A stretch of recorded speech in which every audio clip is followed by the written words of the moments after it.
Our final candidate conversation of the election season with Democratic challenger for Congressional District 2, Gabe Vasquez. Over the last 2 months, we made multiple calls and sent several emails to Yvette Herrell's campaign. She never got back to a response back to our request for an interview. For that reason, Gwyneth Dolan's interview with Gabe Vasquez is our only candidate conversation for CD2. Here's Gwyneth. Gabriel Vasquez, thank you so much for being with us today. It's a pleasure to be here with you today. Thank you. This year we have seen a record high influx of migrants at the border, many of them fleeing environmental, economic, crime-related problems in Central and South America. You are a first-generation American with roots in Juarez. What do you see as the main issue that we face at the border? Well, look, we're seeing a lot of instability, not just at our border, but all across this world, all across this country, in the Central Triangle, in Central America as well. And it's unfortunate, but people look to the United States as that beacon of hope, that beacon of light, the place where they can come and start a better life. But those aren't the only issues. For us, we've seen an influx of migration on and off over the years for decades. But unfortunately, both parties have not been able to come together to work towards solutions that create the comprehensive immigration reform that is predictable, that is humane, that gives people opportunity, and that keeps our border safe and keeps our community safe. Now, I had a chance to work on that last bill that the Senate actually worked on, Senate Bill 744. That was a bipartisan bill with 4 Democrats, 4 Republicans. Unfortunately, it was killed in the House by then Speaker John Boehner. And since then, we haven't been able to come together as a country and unfortunately as a Congress. And so that's something I'm committed to doing. And as the second largest congressional border district in the country, it's something that we should be leading on. Now, with my experience growing up on the other side of the border, but being born in this country and having parents that also worked to benefit the national economy, although working on nearshoring opportunities in the maquiladora industry in Ciudad Juarez, I understand the complexities of not just the asylum seekers and the need to fund our immigration courts, but the opportunity to grow our international trade with our partners in places like San Jeronimo and Ciudad Juarez and down in Santa Teresa. So the complexities of border policies are much more complex than what we're just seeing today. There's many layers that go underneath those, and that also includes foreign diplomacy, international aid to foreign countries like Guatemala, like El Salvador, so that folks that are fleeing the violence there, that are fleeing uncertain economic conditions, many of them climate refugees, that they have supports in their country so that they can feel safe and they can have jobs in their home country. But right off the bat, we have to keep our border community safe. And then secondly, we have to make sure that these asylum seekers who are coming here in very large numbers have an opportunity at a fair shot in court, as they do in this country. That means more immigration judges and a more robust funded immigration court system. Voters say crime is one of their top issues right now. You said in a 2020 interview, we need serious police reform in this country. It's not just about defunding the police. It's about defunding a system that privileges white people above everybody else. Do you support defunding the police? So 100% I do not support defunding the police. And in fact, when I was a city councilor 4 years in a row, I voted to increase the police budget. I worked directly with our police chief as the co-chair of our Public Safety Policy Review Committee in the city of Las Cruces to make sure that we were actually creating community policing programs that helped support public safety initiatives, including the LCPD Cares program, which I helped start with the Las Cruces Police Department. So in addition to adding funding to our police department, yes, we also looked at different models of how we could comprehensively care, especially for those members of our community that had mental health issues or that had other issues that increased their recidivism within our criminal justice system so that they wouldn't come back out on the streets and recommit or reoffense in our community. So no, I do not support that. And in fact, that comment was about that people weren't protesting after the murder of George Floyd to defund the police. They were protesting to defund a system that has irreparably hurt people of color in this country for many years, including here in New Mexico. Now, that's one thing I'm very proud of, is that as a public servant, as somebody who has stood by my community, is that I will be out there with folks. I have been out there with folks when injustices occur. That is what I think we need in a good leader. That is what I think we need in a good congressional representative, is somebody who's willing to stand with the people when we need change in this country or in our communities, but then is actually willing to work across the aisle, and in my case, go to Congress to help fix some of these issues. Speaking about crime, it's related to drugs often. We're experiencing an epidemic of fentanyl and much of it brought across the border legally by U.S. citizens traveling legally. How do you stop that?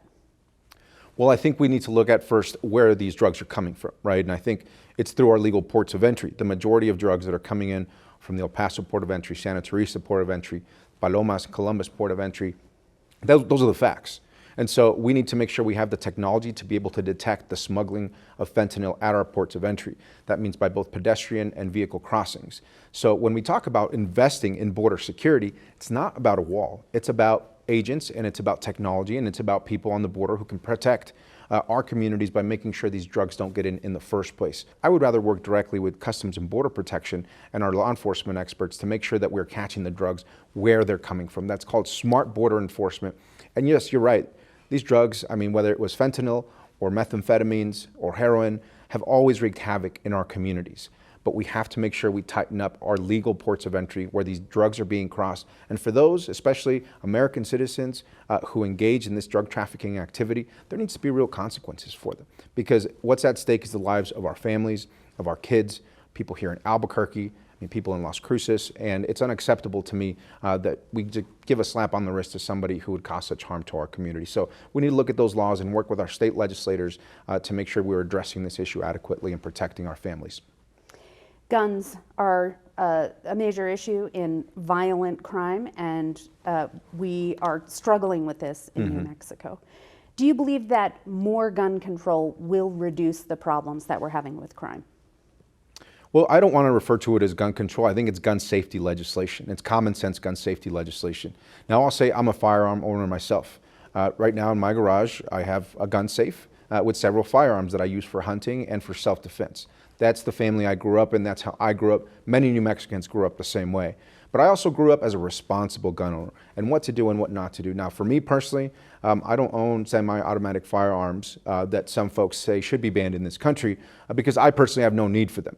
I can kill a deer, I can kill an elk with a rifle, and I can defend my home with a handgun. And I think for many of us in New Mexico, that's how we grew up. And so it's not about controlling people's ability to have guns. It's about keeping our communities safe. And that's why I call it gun safety legislation, because those folks that have mental health issues, those folks who have domestic orders of protection against their spouses or against their girlfriends or other who have committed domestic violence, those folks who have proven perhaps that they cannot handle a firearm for one reason or another, through expanded background checks, that is what the solutions that we need to start with in this country. And the truth is that we make this a divisive issue in this election, it's never going to happen. My solution is to work with Republicans across the aisle to start working on those common sense gun safety reforms and be aggressive about it too. Don't get me wrong, I also don't want to kick the can down the road. I think things need to get done in short order, but there are things we can do in short order and make sure we keep our community safe. So if an assault weapons ban came up for a vote while you were in Congress, would you vote for or against? Well, I think that's part of the issue is with this talk about an assault weapons ban, right, is that is much more complicated than just the three words.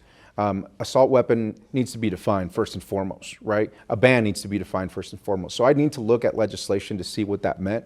However, I can tell you, I know a lot of folks in this state who have different opinions about this issue, and especially in my district, in those rural parts of my district, I wouldn't make any decision as an elected representative without making sure I spoke with everybody, veterans, with hunters, with legal firearm owners and enthusiasts, and those kinds of folks. So I would need to read the bill before I made a decision on that. Governor Michelle Lujan Grisham this year pledged $10 million to help build a new reproductive health care clinic in Doña Ana County. A clinic that will also provide abortions. What are your personal feelings about abortion? Oh, I just think that we have gone back in time to the dark ages in this country. I think what the Supreme Court has done is truly shameful. And let's face it, it's a Trump-appointed extreme Supreme Court that has told more than 50% of people in this country that they can no longer have autonomy over their own body and their own health care decisions. For me, I am a proud protector of women's health care.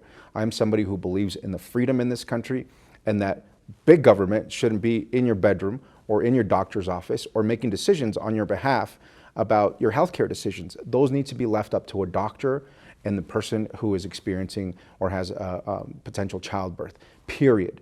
I mean, that's where we need to stay. Redistricting made your district much more competitive. You'll have to win over some Republicans in order to get elected to Congress. How would you persuade a conservative voter that a liberal like you should represent them in Congress? Well, first, I tell people I am not a liberal. I'm a New Mexico Democrat. And there's a very strong brand of New Mexico Democrats who have worked across the aisle to get things done for their communities. And that includes in our rural communities. So I've worked for many years in places like Deming, where I have the endorsement of the Republican mayor of Deming, Mr. Benny Hasso, or Lordsburg, or Silver City, or Alamogordo, where we just had 160 people show up in a room where we only expected 40 people to show up. And so I think what people are looking for is not partisanship in this election and in this race. They're looking for solutions and people who are willing to fight for New Mexico and New Mexicans. And more importantly, people who don't have strings attached to them as people or to their campaigns. Now, I tell people, look, I got a house, I have a dog. That's pretty much all I got. And I got a truck. And I'm very proud of all three, but I don't have any strings attached. I'm not doing this for any other reason other than to serve you, whether you're in Lemitar, whether you're in San Miguel, Chaparral, Las Cruces, or the South Valley of Albuquerque. I will treat you just the same. I will make sure that we bring home resources to your community, because that's the job and that's the responsibility that it takes to run for Congress. Gabriel Vasquez, thank you so much for being with us today. Thank you.